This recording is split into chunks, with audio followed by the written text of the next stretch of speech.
할렐루야. 예, 어느덧 2월입니다. 네, 2월 첫 주인데 우리 곁에 계신 분 인사드리겠습니다. 이제 이렇게 인사하시죠. 겨울을 보내고 봄을 맞이하십시오. 인사하겠습니다. 퀴즈를 드리겠습니다. 사람은 살기 위해서 먹습니까? 먹기 위해서 삽니까?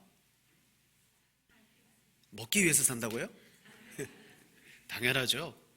우리는 살기 위해서 먹습니다. 자, 그런데 이게 정답입니다. 살기 위해서 먹는다. 그러나 이 대답의 의미 속에는 약간 말은 맞는 말인데 한 2% 정도 좀 부족한 것이 있습니다. 단지 우리는 살기 위해서 먹고 있는가?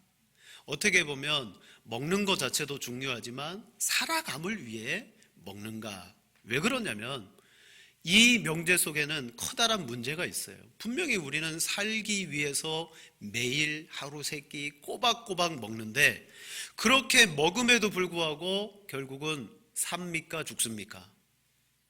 죽더라는 거죠.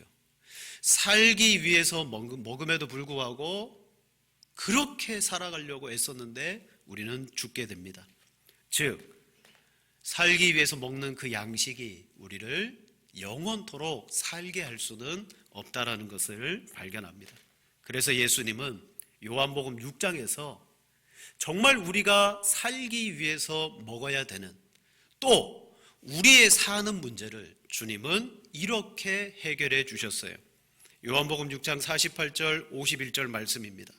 내가 곧 생명의 떡이니라. 너희 조상들은 광야에서 만나를 먹었어도 죽었거니와 이는 하늘에서 내려오는 떡이니 사람으로 하여금 먹고 죽지 아니하게 하는 것이니라. 우리 51절 같이 봅니다. 나는 하늘에서 내려온 살아있는 떡이니 사람이 이 떡을 먹으면 영생하리라. 내가 줄 떡은 곧 세상의 생명을 위한 내 살이니라 하시니라. 아멘. 살기 위해서 떡을 먹는데 세상의 떡은 먹어도 죽게 되지만 하늘에서 내려온 예수 그리스도 생명의 떡은 먹으면 영원히 죽지 아니하리라. 자, 여기에서 예수님은 우리의 사는 문제를 이제 해결해 주셨어요. 영원한 떡이신 예수님을 우리는 믿고 영접할 때 그것이 바로 영원하신 예수님을 먹게 되는 그러한 행위입니다. 이제 우리는 살게 되었으니까 또 하나의 질문이 남아 있습니다.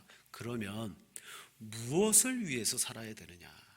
나는 이제 사는 존재인데 영원토록 살 건데 이 땅에서 무엇을 위해서 사느냐? 자, 이 질문에 대해서도 요한복음 6장에 답을 주고 계셔요. 바로 이 말씀을 하셨던 사건의 배경이 전날에 있었던 오병이어의 사건입니다. 들판에 수많은 유리방황하는 무리들이 예수님을 쫓아왔는데 저녁 때가 다 됐는데 저들을 그냥 돌려보내지 못하시겠다. 너희에게 가진 것이 무엇이 있느냐. 그래서 오병이어로 남자만 5,000명 수많은 사람을 먹이고 12광주리를 남기는 오병이어의 사건이 전날에 있었어요. 자, 다음 날 어떤 사람들이 예수님을 찾으러 왔어요. 그 기적의 현장에 와보니 예수님이 계시지 않았습니다. 그리고 건너편을 보니까 예수님의 배가 저 건너편에 있는 거예요. 아, 저기로 가셨구나. 그래서 그들이 예수님께로 다시 왔죠. 여러분, 그들은 왜 예수님을 찾아왔습니까? 성경은 전날에 먹었던 떡이 그들에게 생각났다. 즉 그들은 오로지 예수님께 어제 먹었던 그 떡을 한 번 더 얻어먹기 위해서 찾아온 거예요. 자, 여러분, 우리가 예수님을 믿을 때 우리도 그 사람들과 같이 충분히 그렇게 할 수가 있습니다. 예수님은 우리의 인생의 죄의 문제를 해결하셨습니다.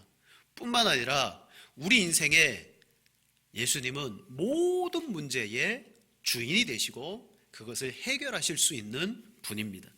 그러다 보니까 우리가 예수님을 찾고 예수님을 만나고자 하는 그 목적이 어디에 있냐면 바로 나의 필요를 채우기 위해서 예수님을 찾고 구할 때가 너무나 많다는 거죠. 실은 예수님을 믿어도 우리 인생에 걸림이 되는 문제들이 참 많잖아요. 그래서 항상 예수님을 문제의 해결자로 우리는 찾아 나아갈 때가 너무나 많습니다. 하지만 그것도 중요하지만 이 사람들처럼 오늘도 우리가 배가 고프니 예수님께 가서 떡을 얻어먹자, 자신들의 육체의 필요를 위해서 예수님만 찾는다면 그것은 주님을 바르게 알지 못하는 거예요. 단지 목적이 그것이라면 여러분, 주님은 우리에게 너희는 잘못 알고 있구나. 자, 이렇게 찾아온 그 사람들에게 예수님은 말씀하십니다. 요한복음 6장 26절 27절. 예수께서 대답하여 이르시되 내가 진실로 진실로 너희에게 이르노니 너희가 나를 찾는 것은 표적을 본 까닭이 아니요 떡을 먹고 배부른 까닭이로다. 썩을 양식을 위해서 일하지 말고 영생하도록 있는 양식을 위하여 하라. 이 양식은 인자가 너희에게 주리니 인자는 아버지 하나님께서 인치신 자니라. 아멘. 여러분, 예수님은 우리 인생의 모든 문제를 해결해 주시기 위해서 오신 분이 아닙니다. 우리가 결코 해결할 수 없는 하나님과 우리 사이에 죄의 문제를 해결해 주시기 위해서 오셨어요. 죄는 모든 문제의 출발입니다. 자, 우리는 예수님 안에서 죄와 죽음의 문제를 해결함 받았습니다. 그리고 나서도 끊임없이 우리는 내게 있는 모든 문제를 다 예수님께 가져가서 이거 해결해 주세요, 저거 해결해 주세요. 그렇게 예수님을 우리는 어떻게 보면 이용할 때가 많아요. 이 사람들도 마찬가지예요. 자신들의 먹고 사는 문제를 예수님 앞에 가지고 나왔는데 예수님은 너희는 표적을 보지 못했구나. 그러면서 썩을 양식이 아니라 영원히 있는 양식을 위해서 일하라라고 예수님이 말씀하셨습니다. 오늘 우리가 영원토록 죽어야 되는데 죄와 죽음의 문제를 해결하시고 영생을 얻은 우리들에게 뭘 말합니까? 이제부터는 너희가 무엇을 위해서 살아야 되느냐? 영원한 양식을 위해서 썩지 않는 하나님 아버지의 일을 너희가 해야 될 것이다 라고 여러분 말씀하고 계십니다. 요한복음 6장 28절에 그 사람들이 묻습니다. 우리가 어떻게 하여야 하나님의 일을 하오리까? 자, 정리해 보자면 세상 사람들이 다 살기 위해서 먹는 인생을 살아갑니다. 그들은 썩을 양식을 먹으며 살아갑니다. 결국 죽죠.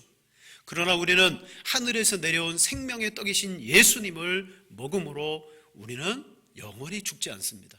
그러면 썩을 양식을 위해서 일하며 살아가는 그들과 영원히 죽지 않는 우리들의 일은 다른 것이어야 되는 거죠. 오늘 예수님은 하나님의 일을 해야 된다라고 말합니다. 그래서 이 사람들이 우리가 어떻게 하여야 하나님의 일을 하겠습니까? 라고 질문했어요. 자, 하나님의 일은 무엇일까요? 요한복음 6장의 그 말씀을 우리가 근거로 오늘 읽었던 사도행전 13장의 안디옥 교회의 모습을 보면서 정말 하나님의 일을 잘 하는 것이 어떤 것인가? 크게 세 가지의 말씀을 이 시간 나누도록 하겠습니다. 첫 번째는요, 예수님을 잘 믿는 것이 하나님의 일입니다. 예수님을 잘 믿는 게 하나님의 일이에요. 요한복음 6장 29절에 예수께서 대답하여 이르시되 아버지께서 보낸 일을 믿는 것이 하나님의 일이니라 하시니. 아멘. 예수님이 분명히 말합니다. 그들이 말하기를 하나님의 일이 무엇입니까? 아버지께서 보낸 일을 믿는 것이다. 여러분, 우리 모두는 예수님을 잘 믿어야 되고 그게 하나님의 일을 하는 것이라고 예수님이 말씀하셨어요. 자, 이제 사도행전에 들어와서요, 이스라엘 저 서쪽 해변 지중해와 그 해변길을 따라 북쪽으로 쭉 올라가면 수리아라는 지방이 등장합니다. 이 수리아에 안디옥이라는 도시가 거기에 있습니다. 자, 스데반의 일로 말미암아 핍박이 예루살렘에 일어났죠. 많은 성도들이 그로 말미암아 예루살렘에 거하지 못하고 유대와 사마리아와 그리고 멀리 이방 땅까지 흩어지게 되었는데 그 성도들 가운데 수리아 지방의 안디옥이라는 도시에까지 이르는 성도들이 있었어요. 그 성도들이 안디옥에 와서 여러분 헬라인들에게 복음을 전하기 시작했습니다. 그랬더니 사도행전 11장 말씀에 보니까 헬라 사람들 중에 죽게 돌아오는 이들이 많더라 라고 말씀합니다. 예루살렘 교회가 핍박으로 흩어졌지만 이 핍박으로 인하여 안디옥에 믿음의 사람들이 일어나기 시작했어요. 근데 그 수가 점점 많아지는 거예요. 그랬더니 이 소식이 예루살렘 교회에 전달되어졌습니다. 그래서 예루살렘 교회가 회의했어요. 저 안디옥에 믿는 사람들의 수가 점점 많아진다는데 우리가 뭘 할 수 있지? 그래서 예루살렘 교회는 결의합니다. 바나바를 안디옥 교회에 파송합시다. 사도행전 11장 22절입니다. 예루살렘 교회가 이 사람들의 소문을 듣고 바나바를 안디옥까지 보내니 그가 이르러 하나님의 은혜를 보고 기뻐하여 모든 사람에게 굳건한 마음으로 주와 함께 머물러 있으라 권하니. 자, 예루살렘 교회는 바나바를 이 안디옥 파송했어요. 바나바는 이 안디옥 교회의 첫 번째 목회자예요. 그런데 얼마 지나지 않아서 바나바의 마음속에 나 혼자 이 교회를 감당하기는 참 그렇다. 나와 함께 동력할 일꾼이 필요한데, 그러면서 마음에 떠오른 사람이 여러분 바울이었어요. 그 당시 바울은 다메섹 도상에서 예수님을 만나 회심, 변화되었어요. 그리고 유대인들의 핍박에 의해서 그 바울은 길리기아 다소, 자기의 고향 땅에 들어가서 복음을 연구하고 그 고향 사람들에게 복음을 전하고 있었을 때 바나바는 동력자가 필요한 마음에 다소에 있는 바울을 데리고 오기로 결심합니다. 사도행전 11장 25절에 말합니다. 바나바가 사울을 찾으러 다소에 가서 만남에 안디옥에 데리고 와서 둘이 교회에 1년간 모여 있어 큰 무리를 가르쳤고, 이 두 사람이 안디옥에 이르러서 뭐합니까? 1년 동안 안디옥 교회 많은 사람들을 가르쳤어요. 그들을 제자로 삼았습니다. 그랬더니 그 1년 만에 어떤 일이 일어났느냐? 안디옥에서 비로소 그리스도인이라 일컬음을 받게 되었더라. 아멘. 자, 그리스도인이라는 말은 실제 교회나 성도들이 지어서 퍼뜨린 말이 아니에요. 바나바와 바울이 1년 동안 그 성도들을 잘 양육하고 나니까 그 예수 믿지 않는 주변의 사람들이 저 사람들은 그리스도인이야. 그게 그들의 이름이 되어서 불려지기 시작했습니다. 그 뜻은 이런 겁니다. 그리스도를 추종하는 사람, 그리스도에 속해 있는 사람. 자, 그렇다면 그 안디옥 사람들이 왜 성도들을 그리스도인이라고 이름을 지어서 불렀을까요? 그것은 그리스도인들에게는 자신들에게서 없는 어떤 정체성이 있던 거죠. 그리고 그들의 삶을 보니까 분명 우리와 같이 살아갔던 고향 사람들이고 지역민들인데 그들의 삶이 자신들과 다른 거예요.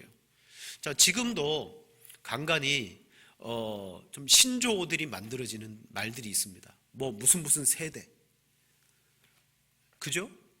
없던 사람들의 무리들이 이 사람들은 이렇게 불린다라고 불리는 사람들이 막 일어나요. 뭐 옛날에 그런 말이 있어요. 아침형 인간. 우리 다 아침 일찍 일어나시는 분들은 다 그런 사람들이었잖아요. 근데 없던 말이 아침형 인간 그러면서 만들어지기 시작하면서 이제는 그 말에 속해가지고 나도 그런 사람이 돼야지라고 따라가는 사람들이 많았잖아요. 그런 것처럼 그리스도인이라는 말은 성도들이 스스로 지어낸 게 아니에요. 주변 사람들이 보고 칭해준 말이에요. 근데 이 말은 처음에 불려졌을 때는 약간의 조롱과 빈정거림의 의미가 담겨 있었어요. 빈정거림. 여러분, 우리 한국교회도 초기 복음이 정착하고 한국교회 역사가 이렇게 깊어지면서 교회를 바라보면서 사람들은 교회를 잘 몰랐을 때요, 교회에 대해서 조롱하고 빈정거리는 말로 많이 불렀어요.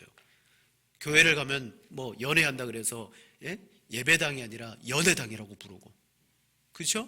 뭐 교회도 그런 식으로 많이 불렸어요. 자, 안디옥 교회는 그리스도인이라는 말로 조롱 비방을 받았습니다. 그런데 이 말이 시간이 지나면서 어떤 말이 되었느냐?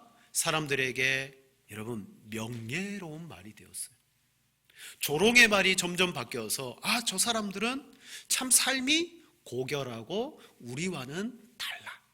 그런 의미로 인정받기 시작하는 말이 되었어요. 그래서 예수님을 믿는 사람들의 삶이 아주 그들에게는 신선한 충격으로 다가오게 되었습니다. 자, 2세기 말입니다. 기독교가 로마의에서 핍박을 당하고 사회적으로 엄청난 핍박을 당하고 있었을 때 사회 속에는요, 기독교인에 대한 거짓 증거들이 난무했어요. 대표적인 거짓 증거가 뭐냐? 우리는 예수님의 피와 살을 나누며 성찬을 하는데 잘 모르는 사람들은, 기독교인들은 사람의 피를 마신다더라, 인육을 먹는다더라, 막 이런 소문까지 낸 거예요. 자, 이런 거짓 증거들이 난무할 때 이 소문이 거짓입니다 라고 변증하는 한 편지가 로마의 관리에게 전달되어집니다.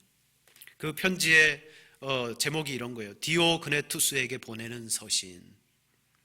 즉, 내가 본 기독교인들은 이런 사람이었습니다 라고 디오그네투스에게 편지를 썼는데 이렇게 기록하고 있습니다. 기독교인들은 언뜻 보기에는 남들과 똑같이 사는 것 같았습니다. 이웃이 쓰는 언어를 사용하고 동네에 함께 살면서 그 지역 사람들이 입는 옷을 입으며 그 사람들이 먹는 음식을 먹고 지역 상점에서 장을 보고 지역 관습을 따랐습니다. 겉으로 봐서는 무리 없이 잘 섞여 들어간 것 같습니다. 하지만 그들은 달랐습니다. 단순히 다른 종교를 드러내는 것이 아니라 다른 새로운 삶의 방식을 드러냈습니다. 그들은 자기 나라에서 외국인으로 살았습니다. 그들은 우리와 똑같은 말을 하고 똑같은 옷을 입고 똑같은 관습을 그들은 지켰습니다. 그런데 그들을 보니까 단지 자기들의 종교만을 드러내는 사람들이 아니더라는 거죠. 그들은 새로운 삶의 방식을 살아가고 있습니다. 마치 여기가 자기 나라인데 자기 나라에서 살면서도 외국에서 사는 것처럼 그들은 살았습니다. 자, 이 편지를 쓴 사람은요, 기독교인들을 보고 아주 신선한 충격을 받은 거예요. 그들의 삶이 자신들과 달랐더라는 거죠. 안디옥 교회는 최초의 이방인 교회입니다. 그들이 바나바와 바울을 통하여 1년 동안 가르침을 받았는데 사람들로부터 그리스도인이라고 불리울 정도로 그들의 믿음과 삶은 탁월했다는 것을 말해줘요. 뭡니까? 예수님을 잘 믿었다는 거예요. 여러분, 예수님 잘 믿으면 어떻게 될 줄 아세요? 그냥 예배당 안에만 머물러 있는 게 아니에요. 예수님을 잘 믿으면요, 그 사람은 자기의 삶에 들어가서 예수님과 같은 삶을 살아가게 되는 줄로 믿습니다. 사람들이 그걸 보면서 저 사람들은 기독교인이야, 처음에는 부정적인 어감이었지만 서서히 명예로운 이름으로 바뀌었듯이 오늘 저와 여러분들이 해야 되는 신앙의 삶은 바로 이겁니다. 예수님을 잘 믿는 거예요. 여러분, 다른 이 한마디면 설교 끝입니다. 여러분, 예수님 잘 믿으세요. 예수님 잘 믿는다는 거. 자, 첫 번째, 예수님이 우리에게 주신 생명으로 우리는 어떻게 살아야 됩니까? 바로 예수님을 잘 믿는 것이 하나님의 일을 하는 것인 줄로 믿습니다. 두 번째로, 손으로 남을 돕는 일이 하나님의 일을 하는 것입니다. 손으로 남을 돕는 일. 나 혼자만 예수님 잘 믿고 거룩한 삶을 살아가는 거 하나님의 일 하는 겁니다. 그런데 거기에 더불어서 내 이웃과 교회를 돌아보며 내 손으로 남을 구제하고 도와주는 거, 그게 바로 하나님의 일입니다. 여러분, 죄인들이 가진 전형적인 특징은요, 자기만을 생각한다는 거예요. 남을 생각하지 않습니다.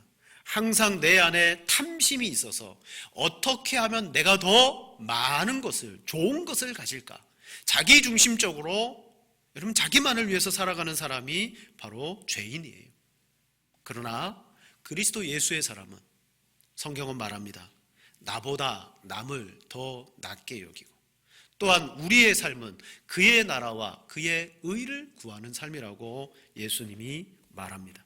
다른 사람의 형편을 돌아볼 줄 알고, 특히 나와 함께 신앙생활하고 있는 믿음의 형제들의 삶을 여러분 돌아봅니다.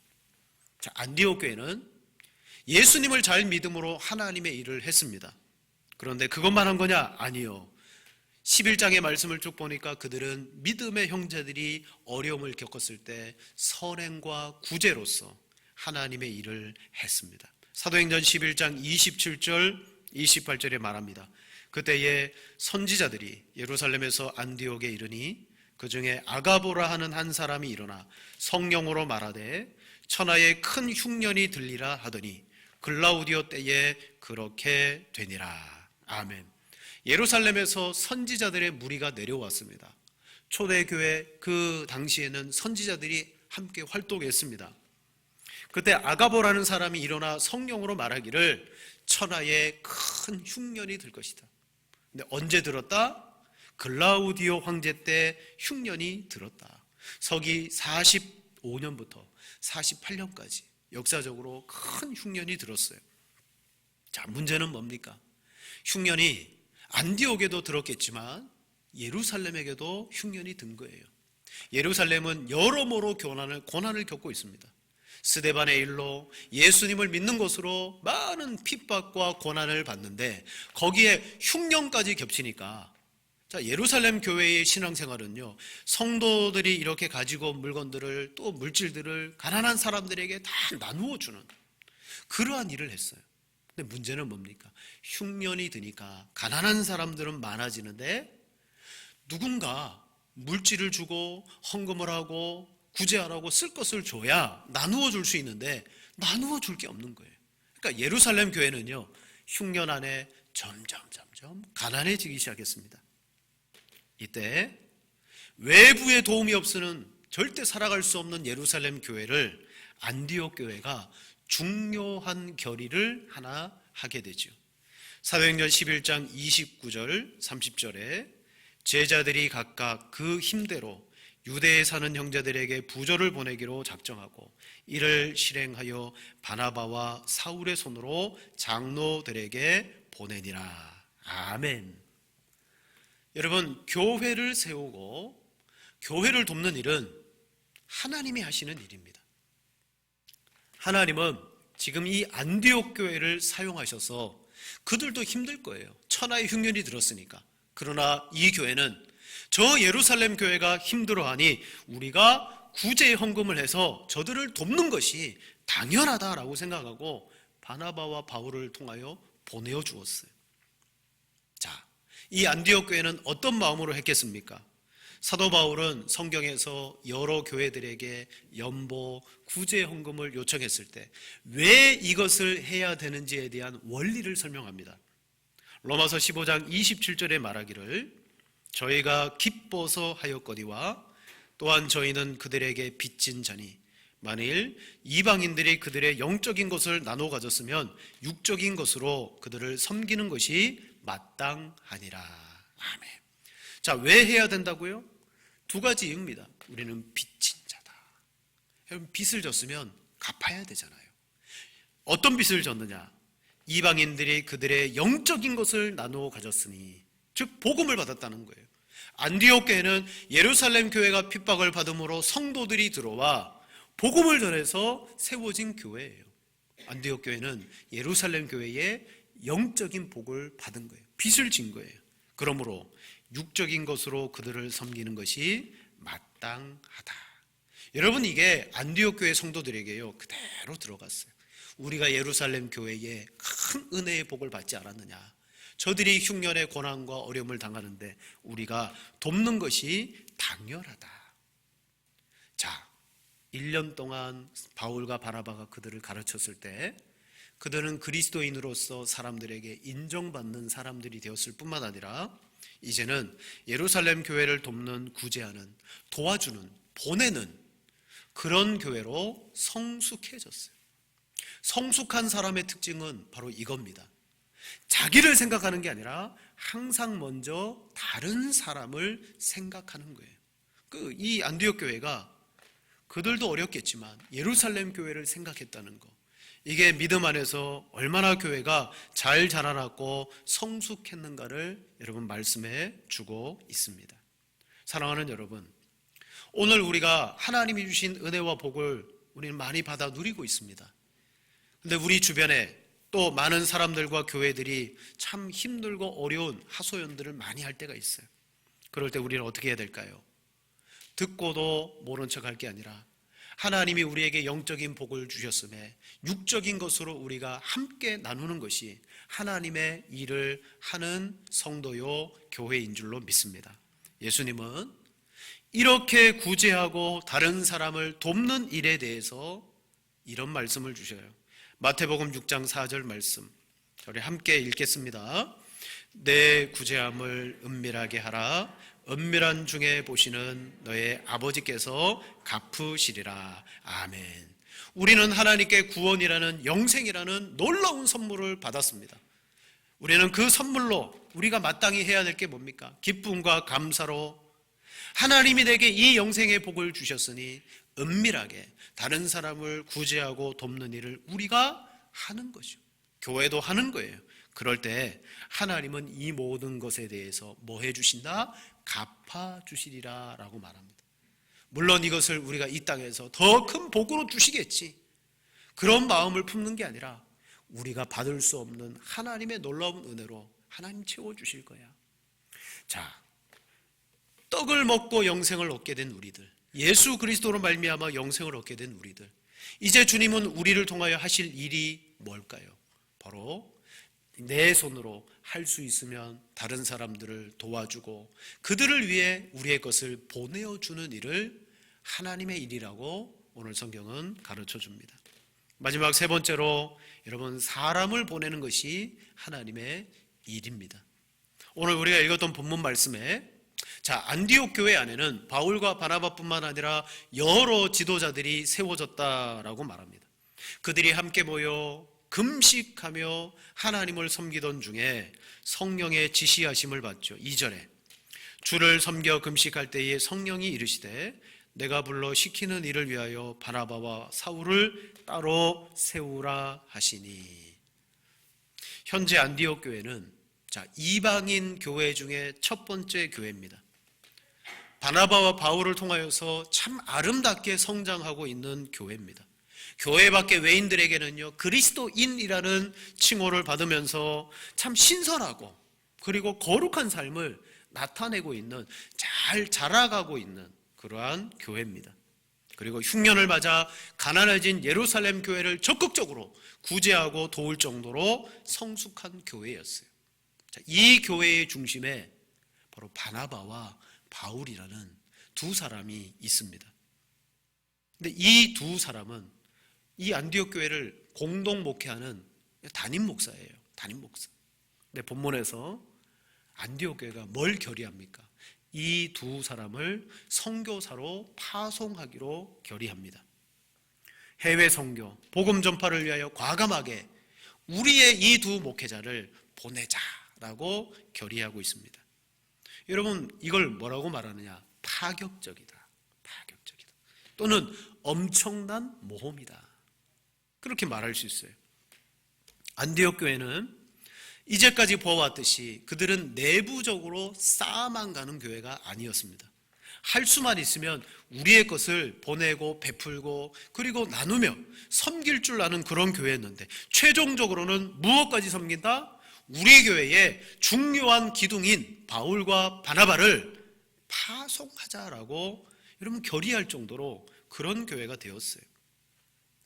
그런데 잘 보시면 안디옥 교회의 연역을 딱 적어보라 그러면요, 이 안디옥 교회는 1년이 조금 넘은 어린 교회입니다. 우리처럼 역사가 30여 년이 넘은 교회가 아니라 사도행전 11장에 보면 바울과 바나바가 1년을 이들을 가르쳤더라라고 말합니다. 그리 오래지 않은 교회 역사를 가지고 있어요. 연수로 보면 어린아이 같은 교회예요. 그런 어린 교회가 뭐 하겠다고요? 바울과 바나바를 선뜻 파송하겠다라고 지금 결의합니다. 무엇을 쫓아갑니까? 성령의 지시하심, 곧 하나님의 뜻을 그들은 쫓아갑니다. 이에 금식하며 기도하고 두 사람에게 안수하여 보내니라. 사랑하는 여러분, 1년이라는 짧은 역사를 가진 이 안디옥 교회지만 그들은 철저하게 복음 중심, 그리고 교회 중심, 그리고 하나님 중심이었어요. 성령이 지시하시니까 우리는 따를 것이다. 그러면서요, 두 사람을 보냅니다. 교회가 교회로서 사명을 감당하기 위해서 제일 중요한 게 예수님의 복음을 잘 믿는 겁니다. 우리는 이 복음과 이 진리를 사수하기 위해서 뭐까지 걸어야 되냐면 목숨까지 걸어야 돼요. 그리고 복음을 파수하면서 동시에 뭘 해야 되느냐? 복음 전하는 일이 교회의 제1순위가 여러분 되어야 될 줄로 믿습니다. 복음 전하는 일이, 복음을 사수하는 일이 1순위, 또한 동일하게 복음을 전하는 것도 1순위예요. 그런데 오늘날 교회를 보면 교회도 그렇고 목회자들이 그렇고 그들의 1순위가 뭐냐 물어보면요, 교회를 더 크게 성장시키는 것이라고 말합니다. 교회도 더 커져야 되고 목회자들도 교회를 성장시키는 것이 그들의 1순위예요. 부유해지기를 원하고 건물도 갖기를 원하고 많은 성도들이 들어와서 인프라가 갖추어져서 다른 교회들이 하는 많은 활동들을 그들이 하기를 원합니다.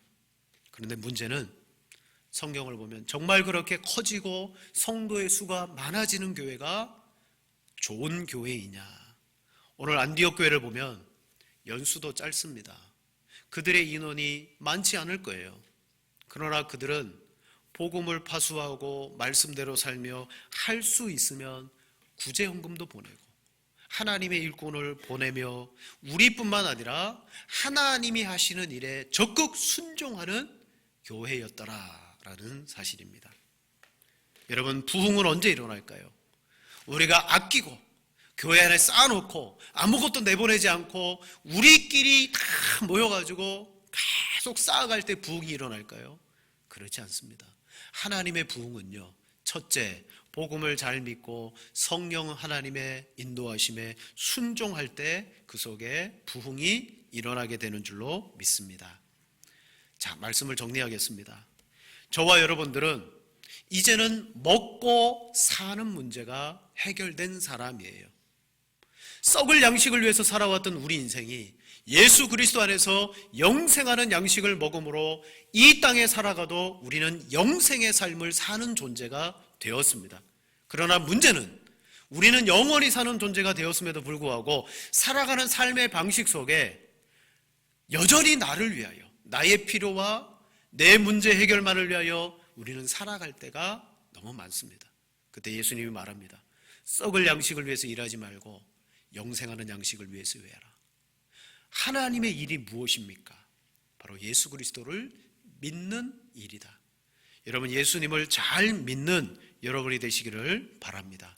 또한 예수님을 믿으면서 주변에 우리 교회와 이웃들과 도와줘야 될, 구제해야 될 일이 있거들랑 그들을 외면하지 않고 내 것을 그들에게 보내어주는 그 하나님의 일을 감당하시는 여러분 되시기를 바랍니다.